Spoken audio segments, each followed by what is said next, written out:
Hi, I'm Dana. I'm going to start this video off a little differently to my other ones. I'm going to start here by reading a tweet because this little Twitter thread's inspired this whole video. So we should start here. I'm going to put it in a box somewhere so you can read it as well. But basically, this is from Harper McKenzie and it's #myautistictruth. Is that I'm tired of talking about diagnosis. I was late diagnosed at 18 and I know how important it is spreading that type of awareness. But it's been 6 years and I'm suffering with trauma and a lack of support. Diagnosis is great, but far from solves everything and we need more. I so rarely see people discussing what happens after a late diagnosis and after the period of time full of joyfully putting pieces together. These days, I know enough about my autism and have deconstructed my pre-diagnosis life, enough to be lost as I try to live autistically in an holistic world. I felt guilty for reaching this point in my journey because I thought the journey was supposed to end with discovery and authentic living, but the latter is very hard. I want to have more combos about what we do now, how to get us support and community care so we can live. And I've got all our thoughts on it. This isn't a hate video, by the way. I don't intend to ever make a hate video. I agree with this and I agree with what Harper's saying, and I'm sort of doing this to further boost her point, really. That's why I'm starting with the tweet and not pretending this is my own idea. Because I think that they're absolutely right in that we do not talk about this enough, and it's something that has definitely been kind of haunting me, you know? Like, this whole channel kind of came around because I realised, like, I found out I'm autistic, and then after piecing it together, similarly to how Harper's described, I was sort of like, oh, so the next step is to live as an authentic autistic person. How? How do I do that? That was sort of the point of this channel. That's why I've got a series that's called Learning to be Autistic, because I'm learning to be authentically autistic. And it's incredibly difficult because it's sort of, I'm at a point very much at the minute where I'm like, so I have to keep trying forever? You know, like I've figured out loads of like the reasons why my life is the way it is. It's because I'm autistic and I can pinpoint, oh, that was an autistic thing and this was an autistic thing. But still, every time I'm in a social situation, I have to like sit there with the knowledge of I'm autistic and I'm probably missing things right now. There's probably things like body language and facial expressions and tone of voice. There's definitely things that I'm missing and it sucks. You know, we just have to come out here and be autistic and try to thrive and survive in a holistic world with no support outside of like one another online a lot of the time. And yet, so often when the conversation of autism comes up amongst adults, it all surrounds getting your diagnosis. And I get it, I get that it's important, you know? For those of us who want a diagnosis such as I did, it feels like it's kind of make or break. That's how I felt. I was like, yo, if I'm not autistic, like what the fuck is going on with me? So I was really quite desperate for my diagnosis, you know, to be diagnosed with something, just something to explain everything that was going on. And it's great to have autism and to know that that's what explains it. Being autistic is the thing. It's lovely. But then life continues and I'm diagnosed and I've got to just keep getting through life somehow. And it's really, really, really hard. Like, I'm yet to find a job that I think I could successfully do. And regardless of that, I can't get a job. You know, I've applied to like hundreds of jobs that I've not even gotten an interview for. And never mind that I don't think I could do them. I'm not even getting the chance to go to an interview to like perhaps actually get the job and see that I can, you know? And that's just one tiny little part of life. You know, I do think it's probably on that aspect some degree of sort of a class issue, not specifically with the tweet I'm talking about, but just in the way of like, obviously my perception of other autistic people is what they put online. I don't know many autistic people in real life. It's predominantly what people put online that I see. So most of the autistic people I see who are living authentically are people who, like, you know, sorry, but they're middle or upper class. They either have a job or don't need a job. You know, they already have a nice house. They already have the things that I want. And it's like, well, yeah, I think I'd probably be able to live a lot more authentically myself and be a lot happier if I wasn't constantly worrying about 1,000,001 things that you don't have to worry about. You know, and on the side of like, you find out you're autistic, you get your diagnosis and then you live authentically. It's sort of like the whole like happy ending of a movie, isn't it? It's like, okay, the film's finished, we're not seeing any more of Snow White and Prince Charming, but they've still got to continue living, you know, if fiction was real. Whoever's behind the story continues living after the happily ever after the wedding, after, like, you know, they're just married now, making each other breakfast and reading the paper, you know? It just carries on and carries on. And, you know, I can only live so authentically autistic when, you know, I need to appear a certain way to be able to get money. I need to appear a certain way to be able to socialise and to go out and to do things and to be a person. You know, it's just crazy to me, and I think it's really good that we've got tweets like this one that are pointing out how ridiculous it is that everything is so focused towards getting a diagnosis, and then it just sort of stops after that, and there's really, as far as I've been able to find, no support. And, you know, even that's a difficult one, because whenever I say that, I have people coming back and be like, oh, well, if you phone this number, they tell you to phone this number, and then they'll put you in touch with this number, and then you can get some support. And it's like, okay, but I'm autistic and I can't be phoning 6 people. I can't do that. I'm sorry, I can't.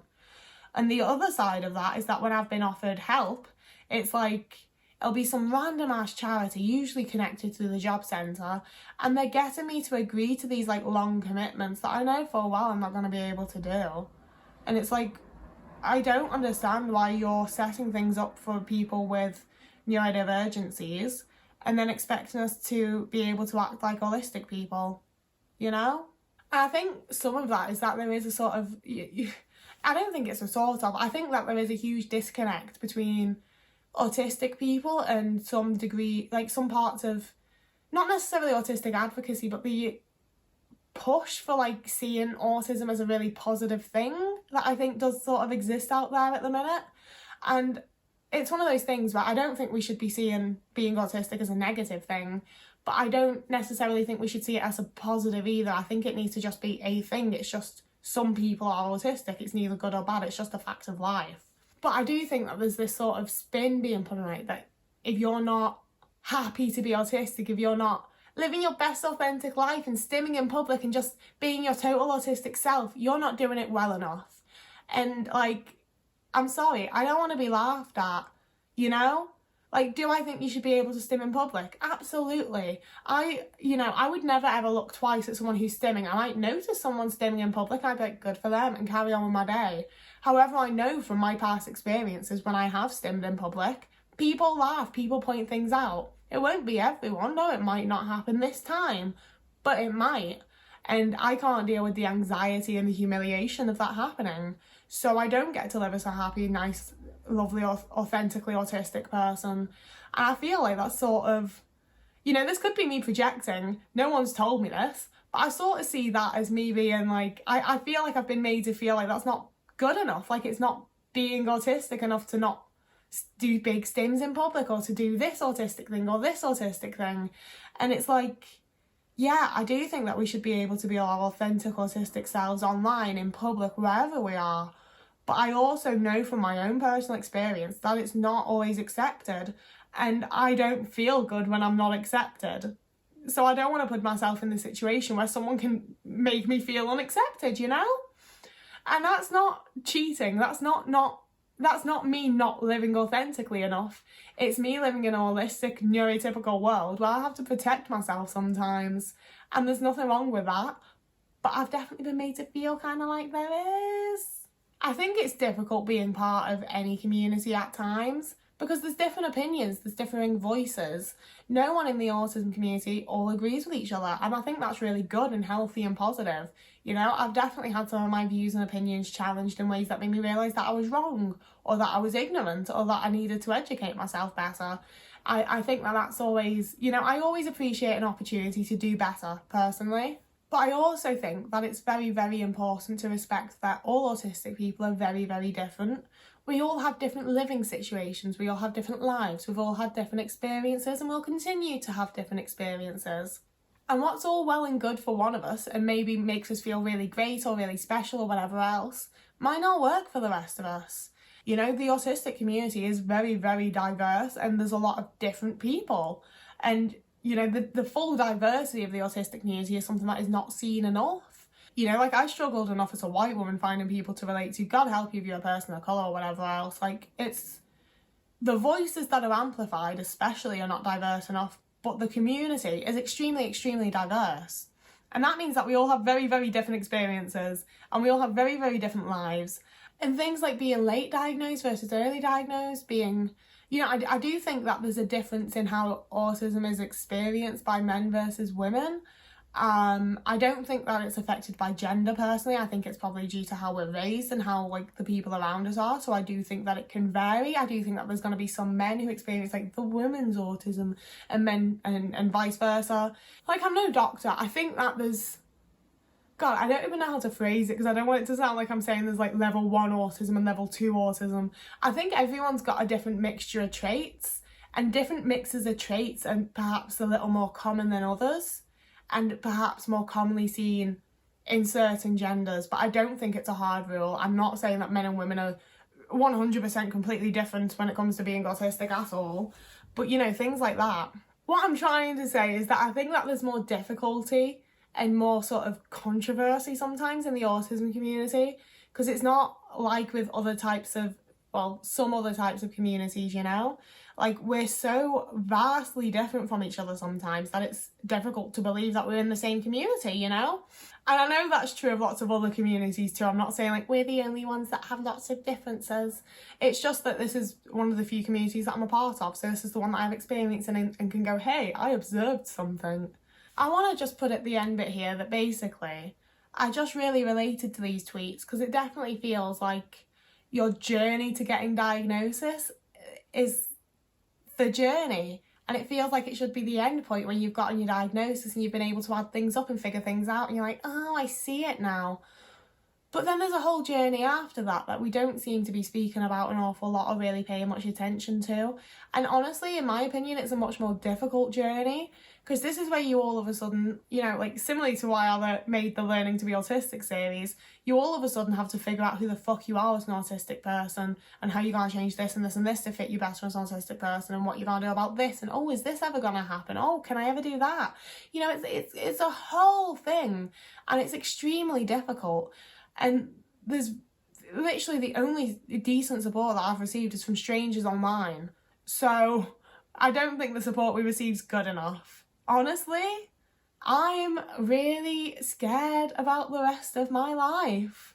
You know, is every day going to just be super hard and just be me struggling and me feeling inadequate and me trying to like find some degree of joy in the world, try to find some way to be a little bit happy or content or just not feeling like shit? It's hard being autistic sometimes, and it feels like it's just going to be that way forever a lot of the time. And more support is definitely necessary. I don't want to get super depressed at the end here, so I'm going to wrap it up there. If you like this video, it'd be nice if you wanted to like or subscribe. I do make videos twice a week on Tuesdays and Fridays at 4:30 p.m. UK time. Yeah, so whoever you are, wherever you are, I hope you're having a lovely morning, day, afternoon, week, month, year. And I'll see you again in a couple of days.